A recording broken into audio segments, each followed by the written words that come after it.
Good day. This is the Corrupt True Crime Podcast, and I'm Charlie Cruz.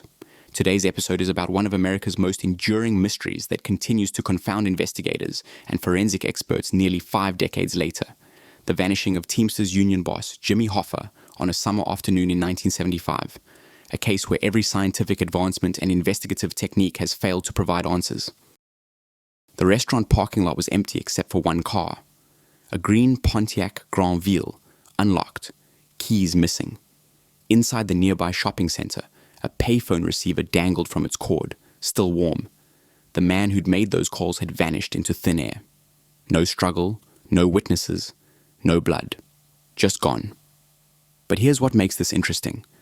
The man who disappeared wasn't some random person who nobody'd miss. This was Jimmy Hoffa, former president of the Teamsters, one of the most powerful unions in America.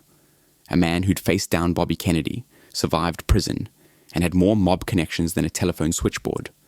A man who knew exactly what could happen to people who became inconvenient. And yet, that July afternoon, in broad daylight at an upscale restaurant in suburban Detroit, he walked straight into what had to be a trap. The question that's haunted investigators for nearly 50 years isn't just what happened to Jimmy Hoffa. It's how someone that street smart, that connected, that paranoid, could be made to simply disappear. Now, you've got to understand something about Hoffa. This wasn't some naive mark waiting to be conned. The man had built the Teamsters into a powerhouse with over 1.5 million members. He'd turned the union's pension fund into his personal piggy bank, loaning out hundreds of millions to build half the casinos in Las Vegas. The mob loved him for it. Or at least, they used to. By the mid-70s, things had shifted. Hoffa had done nearly 5 years in federal prison for jury tampering and fraud. Got out early thanks to a presidential commutation. But there was a catch. Nixon's people attached a condition. Stay out of union politics. Can't run the Teamsters, can't even participate in union activities. For a man like Hoffa, that was torture. Being president of the Teamsters wasn't just his job. It was his identity, his power base, his entire reason for existing. So naturally, he spent every waking moment trying to overturn that restriction, challenging it in court, working the phones, schmoozing anyone who might help, absolutely obsessed with getting his throne back. Here's where the brilliance of what happened comes in. The people who'd taken over the Teamsters in his absence, they were quite comfortable. Thank you very much. Frank Fitzsimmons was running things now, and he was considerably more pliable than Hoffa, more willing to let certain organized crime families dip into that massive pension fund, easier to control, less likely to become unpredictable. And Hoffa, desperate and isolated, was becoming exactly that, unpredictable. The kind of person who might decide that cooperating with the FBI would be his ticket back to power. The kind of liability that mob bosses don't tolerate. The setup was absolutely masterful. Simple, but perfect. They used Hoffa's own ambition against him. Anthony Provenzano, Tony Pro to his friends, captain in the Genovese crime family, Teamsters official in New Jersey. He and Hoffa had been in prison together, and they'd had a spectacular falling out. Bad blood, the kind that doesn't heal. But word came to Hoffa that Tony Pro wanted to smooth things over. Talk about supporting Hoffa's comeback. Make peace. The meeting was set for that July afternoon at the Machus Red Fox restaurant.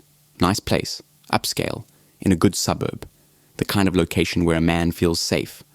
Tony Jack Giacalone was supposedly coming too, another Detroit mob captain, heavy hitters, the kind of meeting that could change everything for Hoffa. Check this out though. The restaurant was between lunch and dinner service, closed, empty. But Hoffa wouldn't think twice about that because he wasn't meeting inside, just the parking lot. Then they'd go somewhere to talk. He told his wife exactly where he was going, called her that morning, said he had a meeting with Tony Pro and Tony Jack. Casual, like it was just another day. Put on blue slacks, blue shirt, drove himself in the Pontiac, arrived right on time, 2 p.m, waited. Nobody showed. This is where it gets interesting. Hoffa wasn't the type to sit quietly.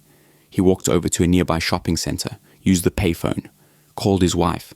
Where the hell is Tony Giacalone? Annoyed but not worried. Not yet. Building a new product? Temez Labs takes you from napkin sketch to the App Store. Trusted by Fortune 500s for quality, security, and speed. Book Book your free strategy session at temez.ai. Called again 15 minutes later. Still waiting. The people he was meeting were late. He'd give them a bit more time. Then, according to what the FBI pieced together, someone he knew pulled up. Someone he trusted, or at least trusted enough. The details are still disputed, but the leading theory involves Charles O'Brien. Chuckie. Hoffa's own foster son, for crying out loud. A kid Hoffa had practically raised. Chuckie shows up, probably says the meeting location changed, or they're going to pick up Tony Pro and Tony Jack. Something that made sense. Something that got Hoffa to get in the car voluntarily. No struggle, no scene. Just a man getting into a vehicle with someone he knew. That's the last confirmed sighting of Jimmy Hoffa. The car, a maroon Mercury that Chuckie had borrowed from the son of a mob boss, drove off. Where it went, what happened next, that's where the story gets murky. But here's what isn't murky. Hoffa never came home. His wife started worrying by evening. Called the police. The Pontiac was still in the parking lot, unlocked, like he'd just stepped away for a moment. The investigation that followed was massive. FBI descended immediately. This was a former Teamsters president, known mob associate, high-profile figure. They knew within hours this was either a kidnapping or something much worse. And here's the thing about organized crime. People talk. Not right away, not in ways that hold up in court, but they talk. Informants started providing pieces of the puzzle. Ralph Picardo, a Teamsters official doing time, told the FBI that Provenzano had discussed harming Hoffa, said he'd never be seen again. The FBI found Chuckie's borrowed car. This is crucial.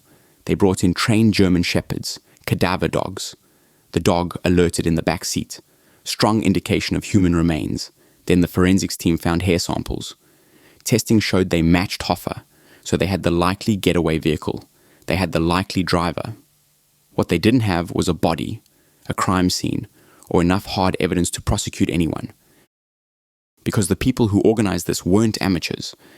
Tony Pro was provably in New Jersey that afternoon, at a Teamsters local, with witnesses. Tony Jack was at a health club in Detroit, also with witnesses. The men Hoffa came to meet couldn't have done it.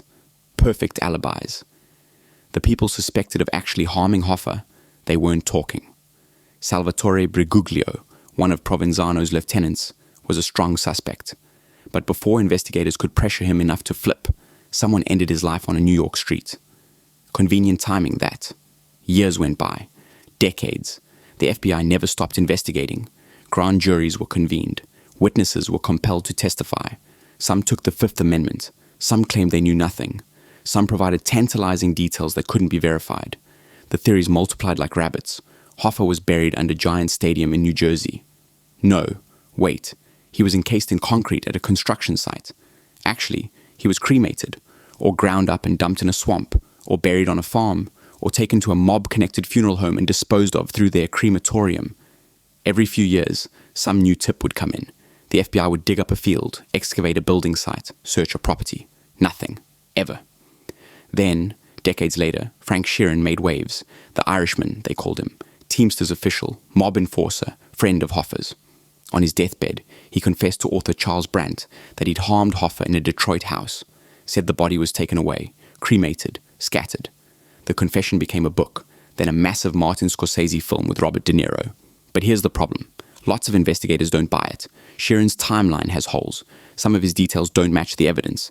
And conveniently, he waited until he was dying to confess, when he couldn't be prosecuted. True confession or old man seeking notoriety? The debate continues. Oh, hey, friend. Do you like what you're hearing? Now you can have a ridiculously amazing podcast, too. Check out holler.studio to get yourself one today. What's not debatable is this. Whoever planned Hoffa's disappearance did it brilliantly. They exploited his ambition, used people he trusted, picked a location that made him feel safe, executed the plan in broad daylight, and disposed of the body so completely that nearly 50 years of searching with modern forensic technology hasn't found a trace. They compartmentalized everything, different people for different roles. The organizers weren't the executioners. The executioners weren't the disposal team. No single person knew everything, but brilliant as it was, they made mistakes. Using Chuckie's borrowed car created a forensic link. Having too many people involved meant information leaked, even if it never became prosecutable evidence. And they fundamentally miscalculated one thing. They thought the world would eventually move on. Instead, Jimmy Hoffa's disappearance became the most famous missing person case in American history. Buried with Jimmy Hoffa entered the language. Every construction project sparked jokes about whether they'd find him. The case never went cold because the public never stopped caring. Every major suspect is dead now. Tony Pro died in prison. Tony Jack died of natural causes. Chuckie O'Brien went to his grave swearing he wasn't involved. Frank Sheeran died after his confession. Hoffa was declared legally dead 7 years after he vanished. The FBI officially closed active investigation, but the case remains open. They still accept credible tips. The file is enormous. Thousands upon thousands of pages, hundreds of interviews, dozens of searches, multiple grand juries, no indictments, no prosecutions, no convictions. From a legal standpoint, this was the perfect crime. From every other standpoint, it's an obsession that won't die. What makes this case so fascinating isn't just the mystery, though. That's part of it. It's what it represents. The intersection of organized labor and organized crime. The audacity of making a national figure vanish in broad daylight. The psychology of a man so driven to regain power that he walked into what should have been an obvious trap. And there's something almost poetic about it. Hoffa had spent his career playing with fire, using mob connections to build his empire, allowing the Teamsters pension fund to become a mob piggy bank. He thought he was using them. Turns out it was the other way around.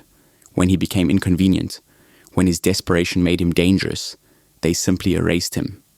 The clever aspects of this case, the brilliant planning and execution, they're genuinely impressive from a purely technical standpoint. But the consequences were real. A man was harmed. A family never got closure. Justice was never served in any court. That's the thing about clever crimes. They might fascinate us, might make us marvel at the audacity and skill. But brilliance in service of harm is still harm.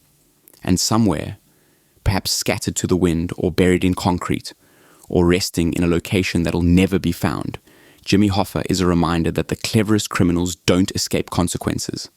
They just sometimes escape prosecution. The case remains one of the greatest unsolved mysteries in American history.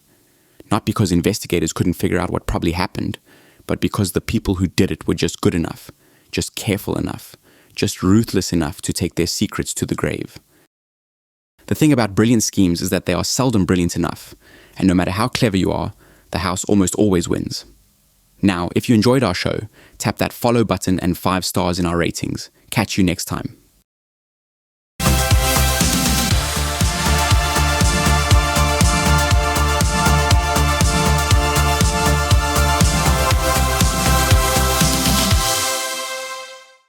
Grep News.